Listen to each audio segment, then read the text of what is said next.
She thought it was just another night she had to survive quietly. He believed it was an event where nothing could touch him.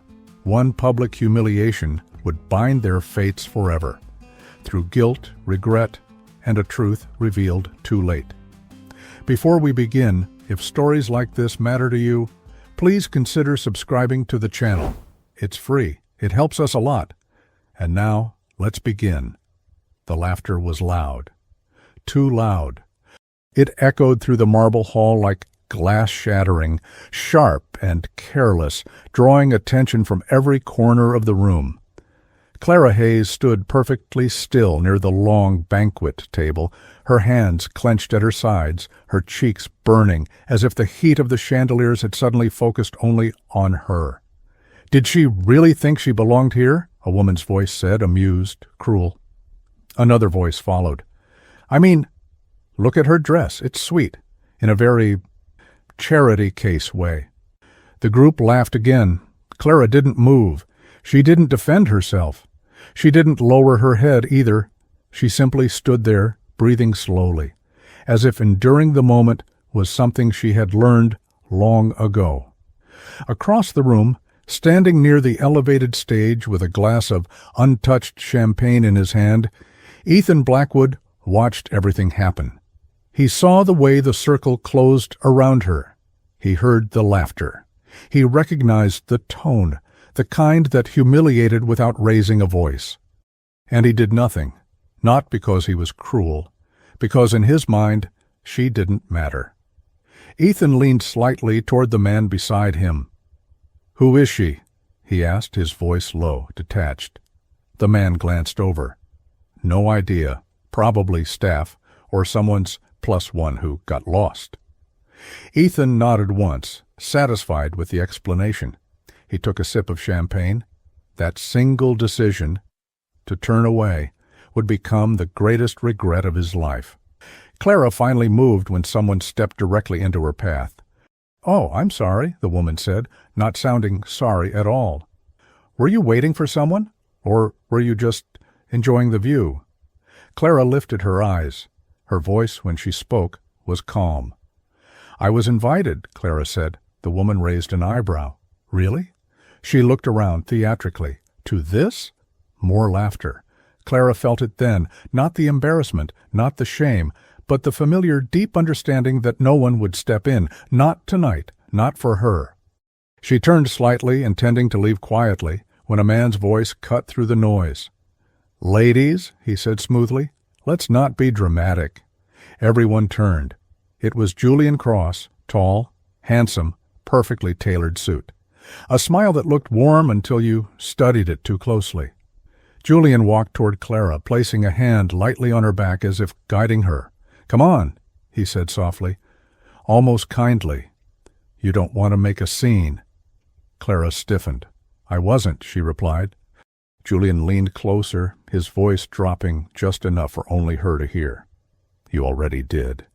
He guided her forward, his hand firm now, possessive, as if he were rescuing her, when in reality he was removing her. The room relaxed. The laughter faded. The moment passed. Ethan watched Julian lead Clara away. For the first time, something about it didn't sit right. Later that night, after the speeches and applause, after the donations were announced and praised, Ethan stood alone on the balcony overlooking the city. The night air was cool, silent. "Enjoying the view?" Julian asked, stepping beside him. Ethan didn't look at him. "It's a good event," Ethan said. "You always know how to control a room." Julian smiled. "Someone has to." There was a pause. "The woman from earlier," Ethan said finally. "Who was she?" Julian turned, surprised. "That's what caught your attention?" Ethan shrugged. "She didn't fit." Julian chuckled. "Clara Hayes. A nobody, really. She works for one of the smaller organizations we absorbed last year." "Works how?" Julian hesitated, just a fraction of a second. "Administrative. Background stuff." Ethan nodded again. That should have been the end of it. Clara sat alone in the restroom, gripping the edge of the sink, staring at her reflection. Her eyes were steady, tired, old beyond her years. she whispered to herself. You knew this would happen. The door opened. Julian entered, locking it behind him. Clara turned sharply. What are you doing? Julian leaned against the counter, relaxed, making sure you're okay. I don't need... You do, he interrupted. Because you don't belong in rooms like that, Clara, and if you insist on being there, things can get uncomfortable. Clara's jaw tightened. You invited me. Julian smiled. I allowed you to come. Silence filled the room. You should leave quietly, Julian continued. Disappear again. It's safer for everyone. For you, Clara said. Julian's smile faded. You think anyone would choose you over me? Clara held his gaze. Yes, she said. Julian laughed once, sharp. You're delusional. The next morning, Ethan received a file on his desk. No label, no sender. Inside were documents, reports, emails, and a name, Clara Hayes. As he read, his expression changed. The woman he allowed to be humiliated wasn't invisible. She was the reason his company had survived its biggest scandal 2 years earlier. She was the one who uncovered internal fraud, the one who protected thousands of jobs, the one Julian had quietly pushed aside. Ethan's chest tightened. He remembered her face, her silence, his indifference, and, for the first time, he understood the weight of what he had done. He stood abruptly. Get Julian Cross in my office, Ethan said to his assistant. Now. But it was already too late. Because Clara had made a decision of her own, and this time, she wasn't staying quiet. Ethan didn't sit when Julian arrived. Julian entered the office like he owned it. Relaxed shoulders, measured stride, that charming half-smile that made people feel like they were already on his side. Ethan, Julian said warmly, you sounded urgent. Ethan slid the file across the desk without a word. Julian's eyes flicked down, then up. The smile stayed, but it thinned. What is this? Julian asked. You tell me, Ethan replied, voice low. Julian opened the file. He scanned the first pages, financial reports, internal emails, an investigation summary. Clara's name appeared again and again. Julian exhaled lightly. Ah. Ethan's gaze sharpened. Ah? Julian closed the file with controlled calm. I didn't realize she'd become a concern for you. She isn't a concern, Ethan said. She's a person. And she's been under my roof, in my company, doing work that apparently kept us alive, while you treated her like disposable furniture. Julian lifted his hand slightly. Ethan, you're emotional because of a scene at a gala. I'm emotional, Ethan said, stepping closer, because you let a room of people humiliate someone who didn't deserve it, and you stood there like it was entertainment. Julian's eyes held Ethan's, unblinking. She put herself in the spotlight. She was invited. Julian's smile returned, smoother now. Yes, by me, as a courtesy. Ethan's voice dropped. Why? Julian tilted his head, because she needed to be reminded of her place. That answer, so casual, so clean, sent a cold edge through Ethan's spine. Ethan stared at him. You're done. Julian blinked once. Excuse me? You're done, Ethan repeated. Anything involving Clara Hayes, any department she touches, any evaluation, any pressure, you stop. Today. Julian let out a quiet laugh. Ethan, you don't understand the situation. I understand enough. Julian leaned forward slightly. You understand what a file tells you. You don't understand what she is. Ethan's eyes narrowed. What she is? Julian's voice softened, almost sincere. A problem, a leak, a person with a moral spine that doesn't bend. People like that, they burn down entire systems just to prove they were right. Ethan said nothing. Julian continued, and because you're busy being noble this morning, you're missing the real question. Ethan's jaw tightened. Which is? Julian smiled. Why did that file land on your desk now? Ethan's silence answered for him. Julian straightened, smoothing his cuff. She wants your attention. She got it. Ethan's voice went colder. Leave. Julian paused at the door, then turned back. "You can fire me," Julian said gently. "You can push me aside. But you can't undo what she's about to do. And when she pulls the trigger, Ethan, she'll hit you too." The door closed behind him. Ethan stood still for a moment, feeling something unfamiliar crawling under his skin. Fear. Not fear of losing money. Fear of having been blind. He grabbed his coat and walked out. Clara's office was not really an office. It was a small room near the back of the building, tucked behind storage closets and a narrow hallway where people rarely walked unless they needed something fixed. Her desk was plain. Her computer old. Her walls empty. Ethan stopped at the doorway. He expected her to look up in surprise, but Clara didn't. She kept typing, eyes focused, fingers moving with quiet precision. Ethan cleared his throat. Clara paused. She looked up slowly. Her face didn't change. No panic, no flattery, no eagerness. Just calm. "Mr. Blackwood," Clara said. Ethan felt the sting of the title. "Clara," he replied, stepping in. "I need to talk to you." Clara leaned back slightly, waiting. Ethan glanced at the room. "Is this where you've been working?" "Yes." "For how long?" "Since the merger," Clara said. Ethan exhaled. "This is unacceptable." Clara's eyes held his. "It's fine." "It's not fine," Ethan said, sharper than he intended. He softened quickly. "I'm sorry, Clara cut in, gentle but firm. "You don't need to apologize for my office." Ethan's throat tightened. "I'm not apologizing for the office." Clara's gaze didn't flinch. Ethan took a breath. "Last night, I saw what happened." Clara waited. Ethan's voice dropped. "I watched it happen." A long silence filled the small room. Clara's expression stayed composed, but something shifted in her eyes, like a door closing quietly. Ethan swallowed. "I should have stepped in." "Yes," Clara said simply. That single word hit harder than anger. Ethan's voice became urgent. "I didn't understand who you were." Clara looked down, then back up. "And now you do?" Ethan nodded. "I read the file.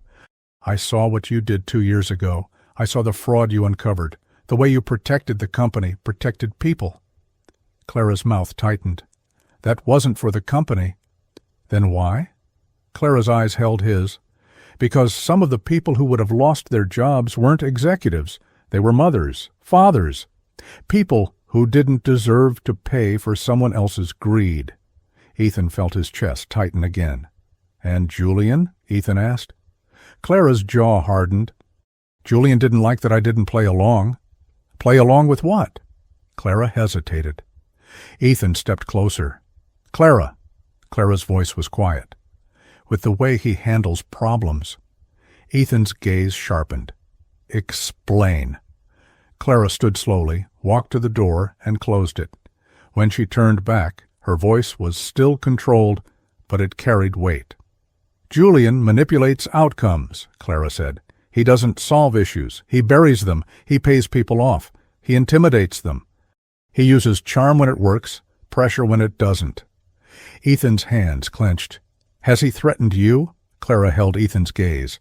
"Last night he told me to disappear again." Ethan's voice went dangerously calm. "Did he touch you?" Clara blinked, surprised by the question. "He didn't hurt me," Clara said. "Not physically." Ethan nodded once, jaw tight. Clara continued, "You asked why the file landed on your desk now." "Because I sent it." Ethan's eyes widened slightly. "You did?" "Yes," Clara said, "because I'm done being quiet." Ethan's voice turned urgent. "What are you planning?" Clara stared at him. "I'm planning to leave." Ethan froze. "Leave?" Clara nodded. "Resign. Today." Ethan stepped forward. "Clara, no. Don't what?" Clara asked softly. "Don't do what's best for me?" Ethan felt something twist inside him. "Tell me what you need," he said. "Better office, better salary, a promotion. Whatever it is, I'll fix it." Clara's expression didn't soften. "That's the problem," Clara said quietly. "You think this is a transaction." Ethan swallowed. "Then tell me what it is." Clara looked at him, really looked. It's dignity, she said. It's not being treated like I'm invisible until I become useful. Ethan's chest tightened. Clara's voice stayed calm, but it carried pain. I didn't want your attention, Clara said. I wanted to be left alone, to do my job, to go home, to take care of what I have to take care of. Ethan frowned. What you have to take care of? Clara hesitated again. Ethan watched her carefully. Clara, what's going on? Clara's eyes flicked away for a fraction of a second. Nothing that concerns you, she said. Ethan took a slow breath. It concerns me if it's the reason you're leaving. Clara's lips pressed together. Ethan lowered his voice. Please. Clara's shoulders rose and fell with a controlled breath. Then she said, My mother is sick. Ethan's face softened immediately. Clara, I'm sorry. Clara nodded once, as if accepting the sympathy but not inviting more. She needs care, Clara continued. I've been juggling everything. Work, hospital visits, paperwork. I can't keep doing it here. Ethan's throat tightened.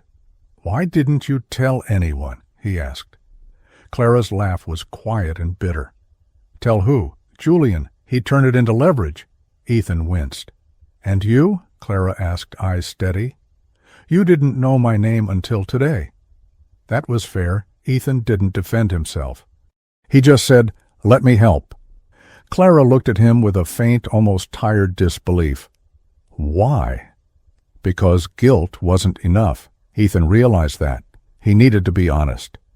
Because I saw what happened, Ethan said, voice low. And I can't unsee it. And because when I read that file, I realized something. Clara waited. Ethan's eyes held hers. You have a kind of strength I don't have. Clara's face didn't change, but the air shifted slightly. Ethan continued, and I let people break you in public like it was nothing. Clara's voice was a whisper. Yes. Ethan swallowed. I want to make it right. Clara looked at him for a long moment, then said quietly, You can't. That crushed him more than anger would have. Ethan's voice tightened. Then what can I do? Clara's eyes lowered. Leave me alone. Ethan froze. Clara looked back up. That's what you can do. Ethan stood there, motionless, as if his body didn't understand the instruction. Clara's voice softened slightly, almost kind. You're used to being able to fix things, she said. But you can't fix the fact that you watched. Ethan's jaw clenched. Clara turned back to her desk. I'll send my resignation to HR before noon. Ethan stepped forward, desperate. Clara, please. Clara's voice snapped, sharper now. Please what, Ethan? The first time she used his first name, it wasn't romantic. It was a warning. Ethan stopped. Clara's eyes were intense now. Don't make me beg for basic respect, she said. Don't make me explain why I deserve to exist in a room without being laughed at. Ethan's eyes stung. He nodded once, slow. I understand, he whispered. Clara looked away.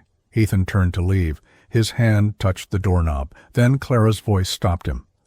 One more thing, she said quietly. Ethan turned back. Clara's face was composed again, but her eyes carried something deep. You want to make it right? Clara asked. Then don't let Julian do what he's planning. Ethan's heart pounded. What is he planning? Clara hesitated, then opened a drawer. She pulled out a small envelope. Inside were photos, printed messages, a flash drive. Ethan's stomach dropped as he flipped through them. What is this? Ethan asked, voice tight. Clara's eyes were steady. Insurance. Ethan looked up. Against Julian? Clara nodded. Julian doesn't just intimidate people. He destroys them. Ethan's jaw tightened. Who are these? Clara's voice was low. Former employees, partners, a journalist he threatened, a woman whose career he ruined? Ethan's blood ran cold. Why do you have this? Clara's voice didn't waver. Because I knew one day he'd come for me. Ethan looked at the flash drive.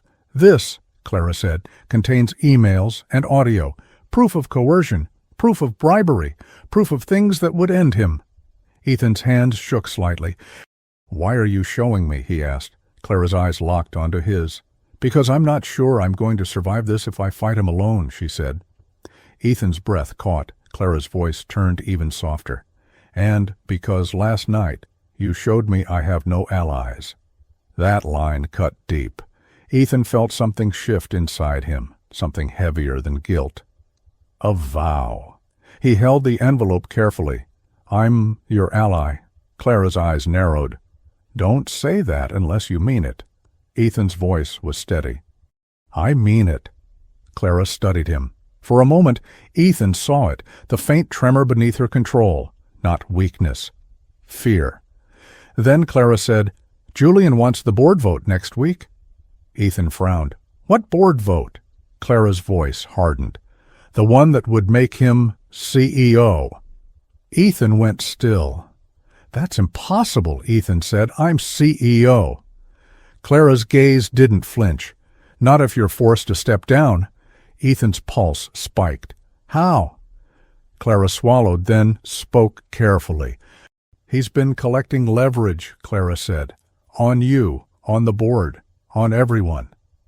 Ethan's face tightened. What kind of leverage? Clara hesitated, then said the words that made the room tilt.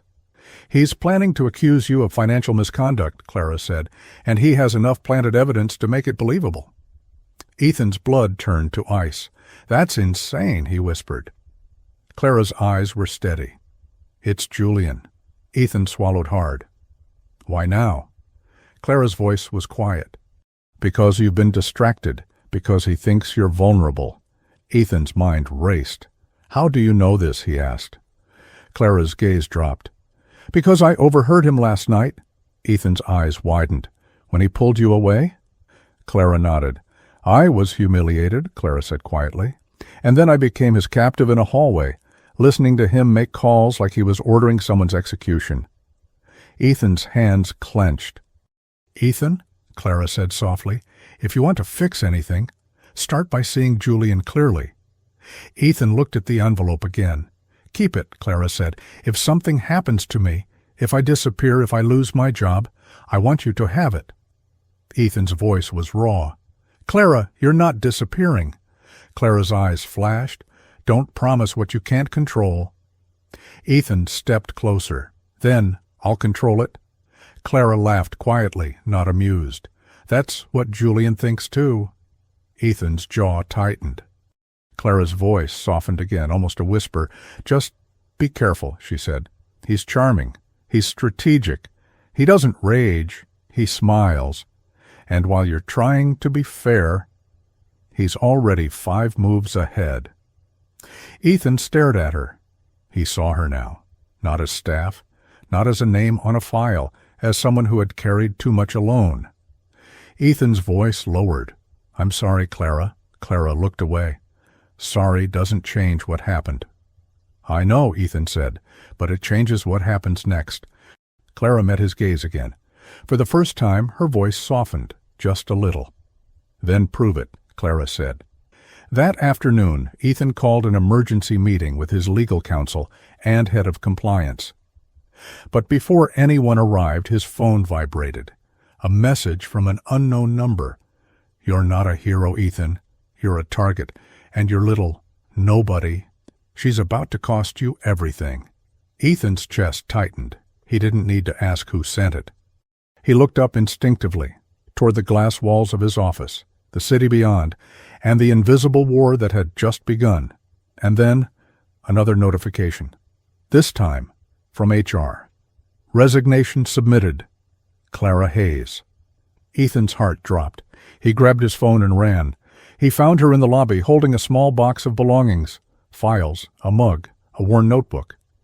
Clara looked up as he approached. Her eyes were calm, but her hands were tight around the box. You resigned, Ethan said, breathless. Clara's voice was steady. Yes. Ethan stepped closer, lowering his voice. Why? After what you showed me, after what we talked about, why would you walk away now? Clara's eyes flicked down. Because it's safer. For who? Ethan asked. Clara's voice cracked. Just slightly. For my mother. Ethan froze. Clara swallowed, regaining control. I can't afford to fight a war with Julian Cross, Clara said quietly. Not when my mother needs me. Not when one wrong move could ruin everything I've built just to keep her alive. Ethan's throat tightened. I can protect you, Ethan said. Clara's eyes lifted, sharp. Can you protect my mother, too? Ethan didn't answer fast enough. Clara nodded as if that silence was the only truth she needed. I'm sorry, Clara said softly, shifting the box. You're trying. I can see it. But I don't trust the world you live in. Ethan's chest hurt. Clara, he said, voice low, I watched you get humiliated and did nothing. I know I haven't earned trust. Clara's eyes softened for a second, then hardened again. So, don't ask for it, she said. Ethan stepped closer. Then don't leave. Clara's voice was barely a whisper. I have to. Ethan's eyes searched her face. For a moment, just a moment, something electric passed between them. Not romance yet. Something more dangerous. Recognition. Clara looked away first. I'm going, she said. Ethan's voice turned urgent. Where? Clara hesitated. Ethan softened his tone. Clara, if Julian is coming for you, I need to know where you are. Clara's jaw tightened. That's exactly why I can't tell you. Ethan froze.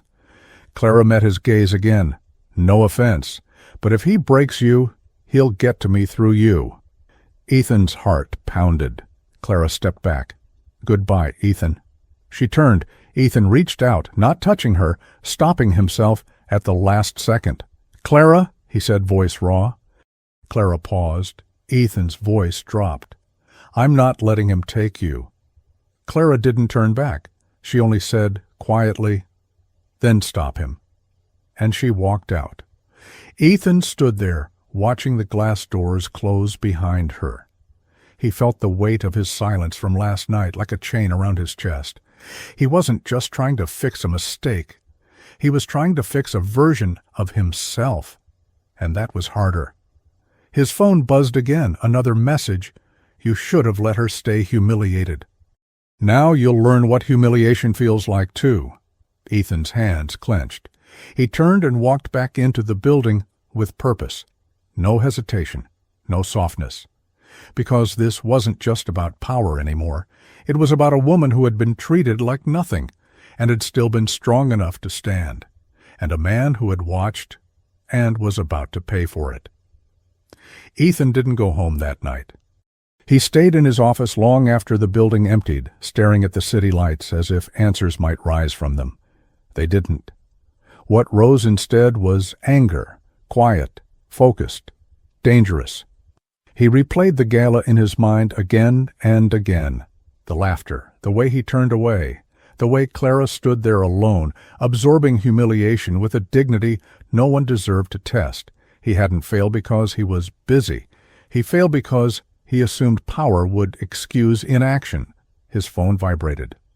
Unknown number, you have 72 hours. Resign quietly, or we'll do it for you. Ethan didn't reply.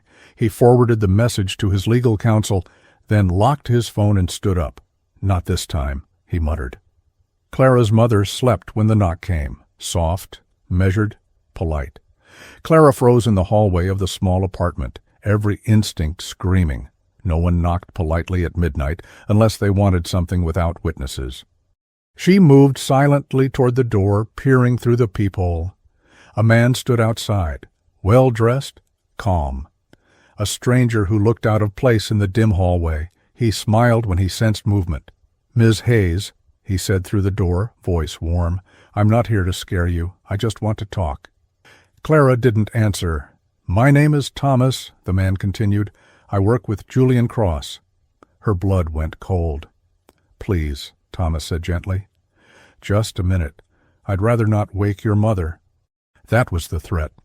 Clara took a breath and unlocked the door, opening it only slightly. What do you want? She asked. Thomas smiled, wider. Just reassurance. About what? That you're not planning to make a mistake. Clara's jaw tightened. I already resigned. Thomas nodded. Yes, that was wise. Then leave, Clara said. Thomas's eyes flicked toward the apartment behind her. Your mother seems fragile. Hospitals can be expensive.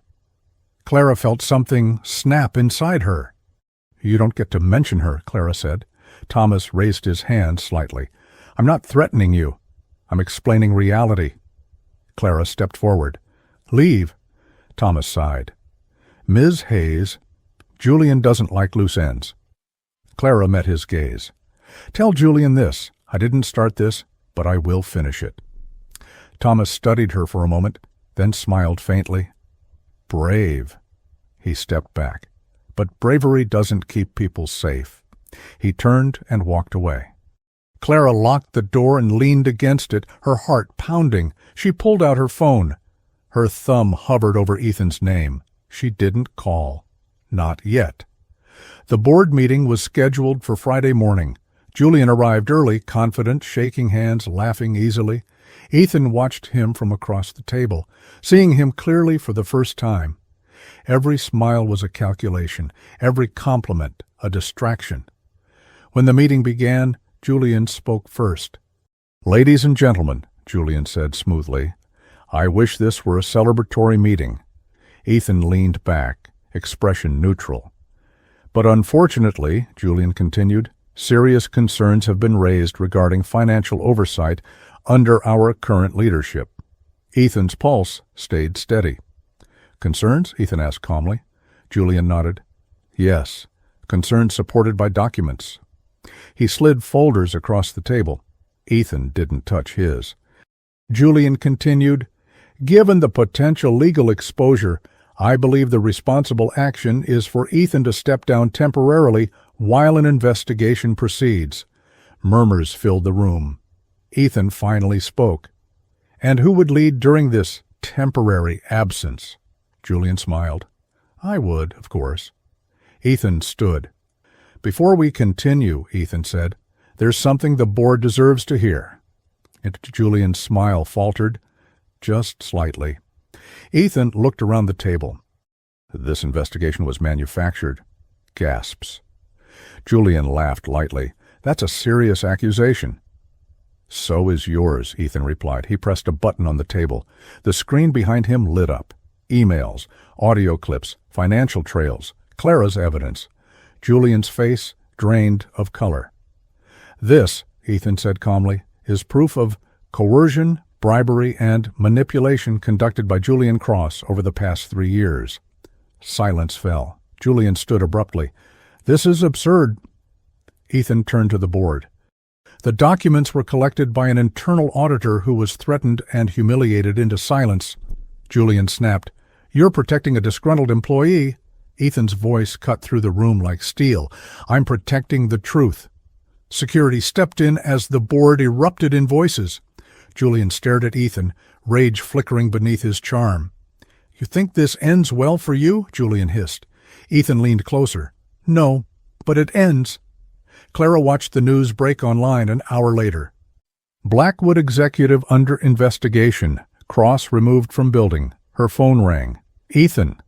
She hesitated, then answered.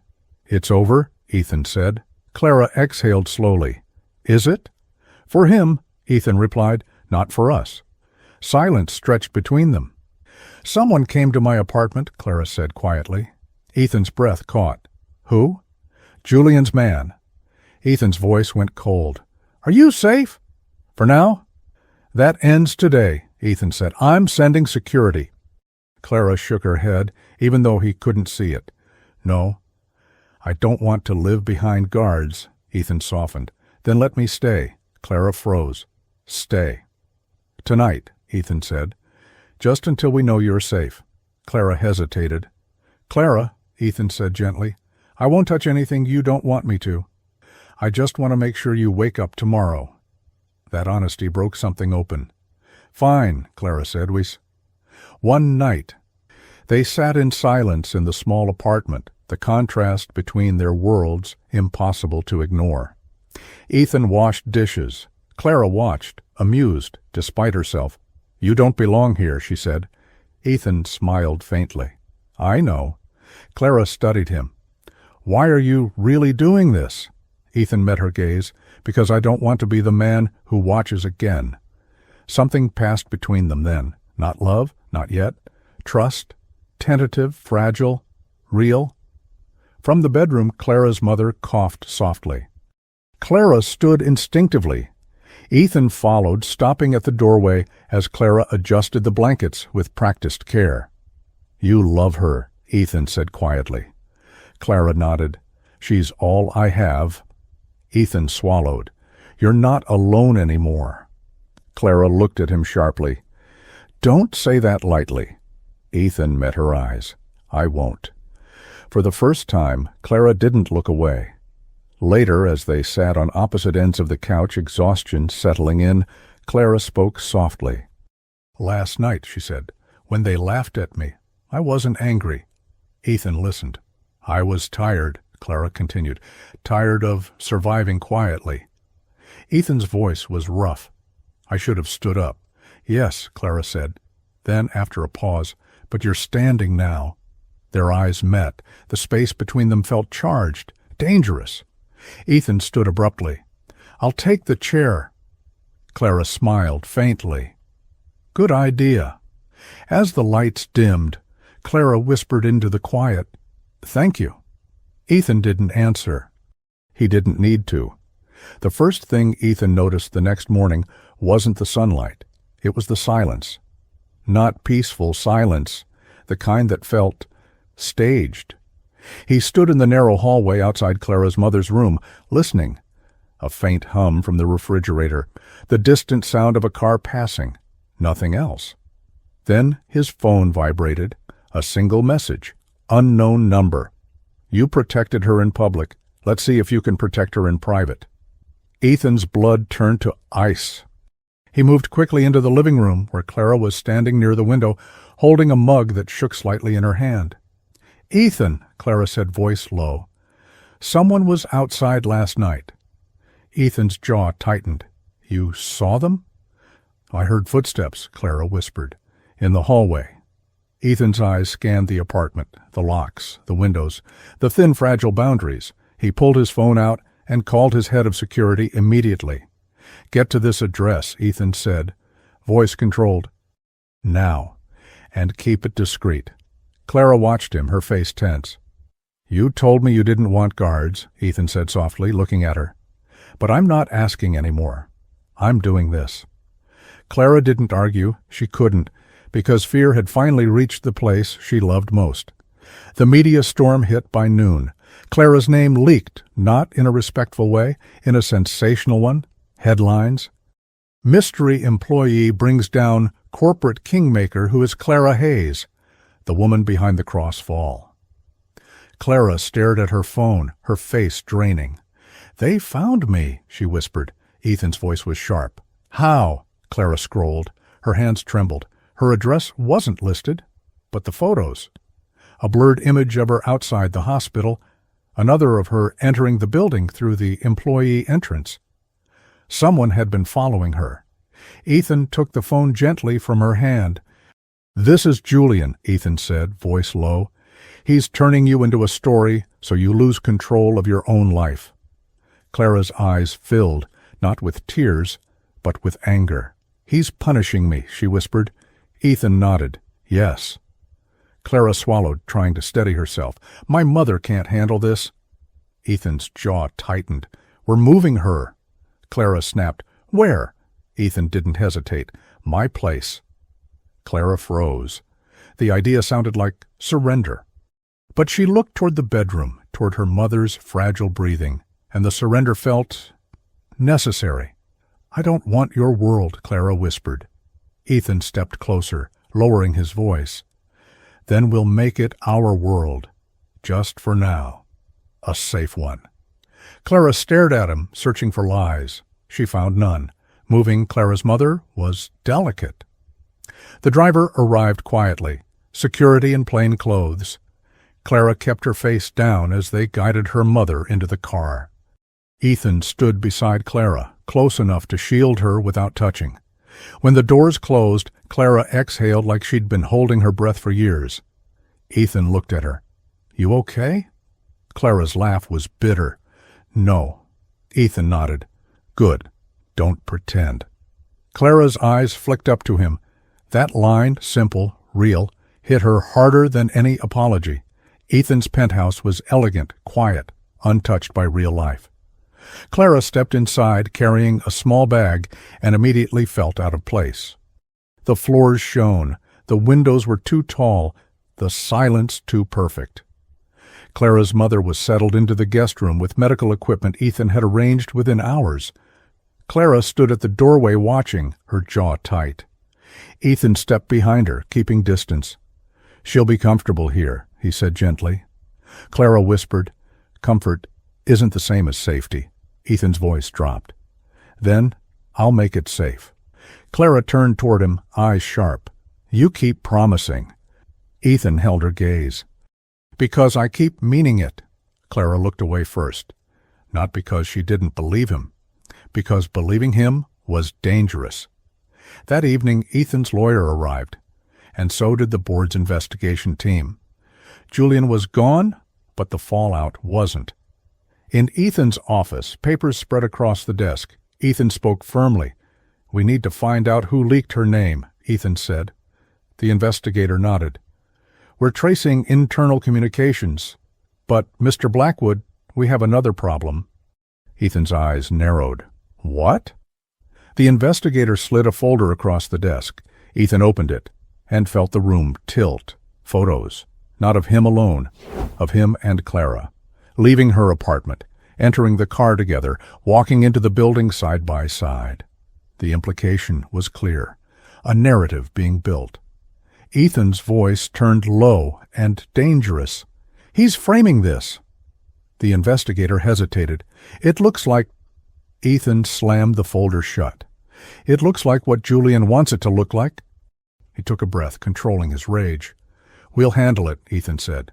The investigator nodded and left. Ethan stood alone for a moment, then walked into the hallway. Clara was there. She had heard everything. Her face was pale. "I'm ruining you," she whispered. Ethan stopped. "No." Clara's eyes filled. "Yes, he's using me to destroy you." Ethan stepped closer, voice firm. "Clara, look at me." She did. Ethan's voice softened. "I had everything before you, and I still wasn't good." Clara swallowed. Ethan continued quieter. "If losing comfort is the price of becoming someone worth being, I'll pay it." Clara stared at him. Her voice broke. "Why are you saying this like it matters?" Ethan finished. Clara didn't answer. Ethan's eyes held hers. "Because you matter." Silence flooded the hallway. Clara's breath shook. Ethan didn't touch her. He waited. Clara whispered, "You didn't think that last night." Ethan's voice was raw. "No." Clara flinched at the honesty. Ethan continued, "And that's the truth I can't escape. I didn't think you mattered until I saw you bleeding silently in a room full of people." Clara's voice trembled. "And now?" Ethan swallowed. "Now I can't stop seeing you." Clara's eyes glistened, not tears yet, but the edge of them. Clara whispered, "Don't say things you can't take back." Ethan stepped 1 inch closer. "I won't want to." Their faces were close now, close enough for both to feel the pull. Clara's hand lifted slightly, then stopped, hovering near his chest as if she didn't trust herself. Ethan didn't move. He simply breathed. Clara's voice was barely audible. "This is dangerous?" Ethan's voice was softer. So was silence. Clara's eyes closed for a brief second. Then she lowered her hand and stepped back, not rejecting him, protecting herself. "I can't," she whispered. "Not like this. Not while everything is—" A loud knock echoed through the penthouse. Both froze. Ethan turned sharply. Security opened the door. A man stood there holding a delivery box. Ethan's instincts screamed. The man smiled politely. "Delivery for Clara Hayes." Clara's blood drained. "That's not possible," she whispered. "No one knows." Ethan's head of security stepped forward. "We didn't authorize any delivery." The man's smile stayed. "It's paid for. Just doing my job." Ethan's security grabbed the box. Ethan shouted, "Don't open it!" Too late. The box shifted. A small device inside clicked, a low, sharp sound. Not an explosion, a release. A faint mist rose. Ethan's security officer dropped the box immediately and backed away. Clara screamed, "What is that?" Ethan lunged toward her, grabbing her wrist, pulling her back. "Everyone out!" Ethan shouted. They rushed Clara and her mother into the safe room Ethan had installed for emergencies, something he'd never thought he'd use. Inside, Clara's mother was coughing lightly, confused. Clara's hands shook as she held her mother's shoulders. Ethan sealed the door. His head of security spoke into his radio, voice tense. Possible chemical irritant, calling hazmat, sealing ventilation. Clara's eyes were wild. "That was Julian," she whispered. Ethan's jaw tightened. "Yes." Clara turned on Ethan, voice shaking. I told you he'd come for me through you." Ethan didn't flinch. He stepped close, voice firm but gentle. "Clara," Ethan said, "oh, listen to me." Clara's breath shook. Ethan's eyes were intense. "He doesn't get to win because you're afraid." Clara's voice cracked. "You think this is about winning? My mother is in the room." Ethan's expression softened painfully. "I know," he whispered, "and that's why I'm going to end this. Completely." Clara stared at him, trembling. Ethan continued, lower. "But you have to trust me long enough to do it." Clara's eyes searched his face. He wasn't asking for love. He was asking for a chance to finally be the man she needed. Clara's voice was barely there. "I'm trying." Ethan nodded. "That's enough." Hours later, the building was cleared. Authorities called it a non-lethal irritant device. But Ethan didn't care what it was classified as. It was a message, a warning. Clara sat in Ethan's kitchen with a blanket around her shoulders, her face pale. Ethan stood across from her, silent. Clara's voice broke the stillness. "I can't keep running," she whispered. Ethan's eyes met hers. "Then we won't run." Clara let out a shaky breath. "You don't understand what it feels like, to be powerless." Ethan's voice turned rough. "Yes, I do, because I watched you last night." Clara flinched. Ethan stepped closer. "That was powerlessness, seeing wrong and doing nothing. That's a prison, too." Clara's eyes filled with tears now, finally. "And you're not that man anymore," Clara whispered. Ethan's throat tightened. He reached out slowly, carefully, giving her time to pull away. Clara didn't. Ethan's fingers brushed her hand gently.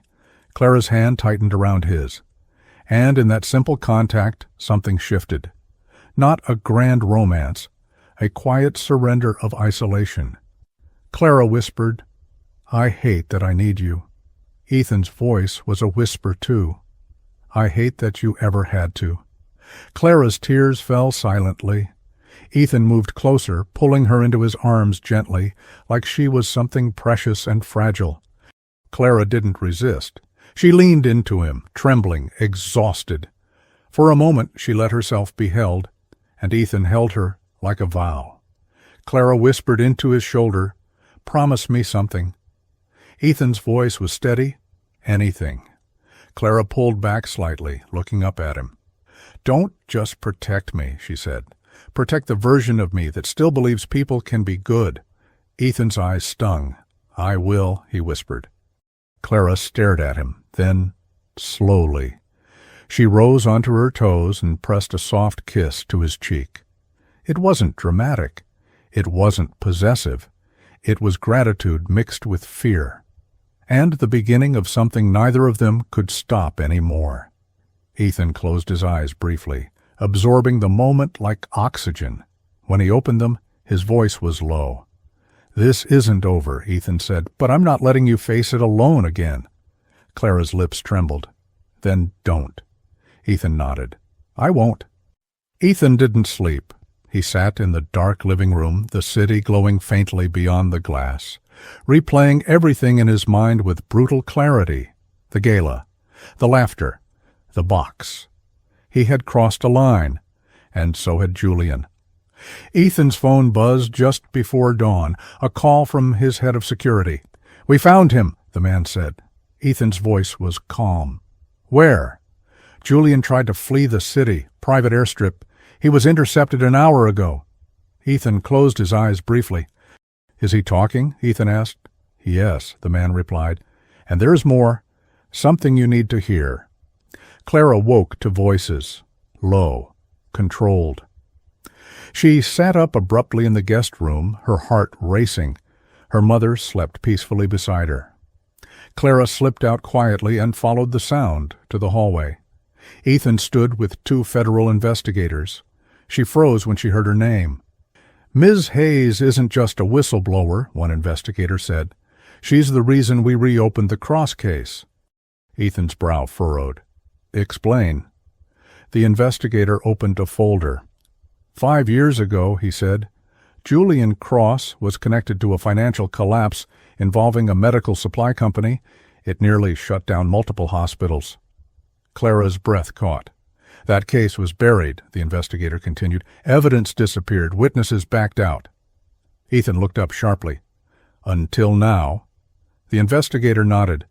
Because one junior analyst refused to sign off on falsified compliance. Clara stepped forward. That analyst was me, she said quietly.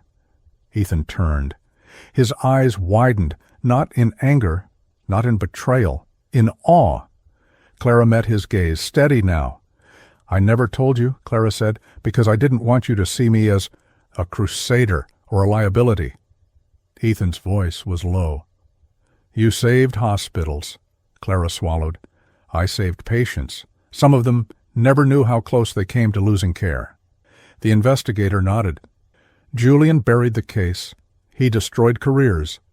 Threatened families, Clara's jaw tightened, including mine. Ethan felt the weight of it all crash down. You weren't invisible, he said softly. You were dangerous to him. Clara nodded. That's why he never stopped watching me. The investigator closed the folder. Julian Cross has confessed to coercion, intimidation, and attempted retaliation. The device sent to your residence crossed a line. He won't be seeing daylight for a long time. Clara exhaled slowly. The investigator looked at Ethan. Mr. Blackwood, you stood your ground. That made all the difference. When they left, silence filled the penthouse. Clara stood still, her hands trembling slightly. Ethan walked toward her, slowly, respectfully. So that's who you are, he said. Clara's voice was quiet. It's just something I did. Ethan shook his head. It's who you chose to be, when no one was watching. Clara looked down. People paid a price because of it. Yes, Ethan said. But far more were saved. Clara looked up at him. And you, she said, paid a price too. Ethan nodded. And I would again. Clara searched his face. You don't owe me, she said. Ethan's voice was steady. I don't want to owe you. I want to stand beside you. Clara's breath shook. For a long moment neither spoke. Then Clara whispered, When they laughed at me, I told myself it didn't matter. Ethan's jaw tightened. But it did, Clara continued, because it showed me who would look away. She met his eyes. And who wouldn't? Ethan's voice was barely a whisper. I won't ever look away again. Clara stepped closer, not rushing, not afraid. She reached up and placed her hand over his heart. Then stay, she said, not as my shield, as my equal. Ethan swallowed hard. I don't know how to be that yet, he admitted. Clara's lips curved faintly. Neither do I. That was enough.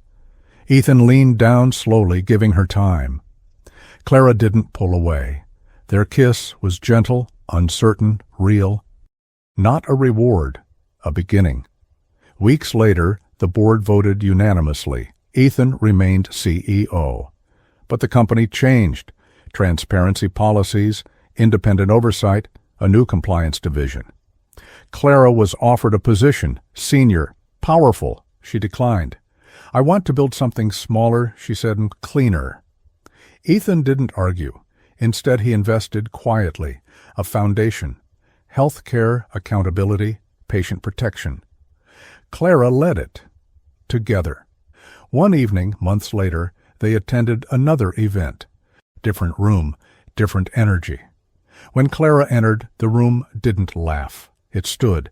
Ethan watched her from across the hall. Strong, calm, unafraid. She caught his eye, smiled, and for the first time, Ethan understood something deeply. Power wasn't control, it was courage, shared. If this story moved you, if you believe dignity should never depend on status, please consider subscribing to the channel. It truly helps us continue sharing stories like this. And now tell us in the comments, from 0 to 10, how would you rate this story? Your voice matters.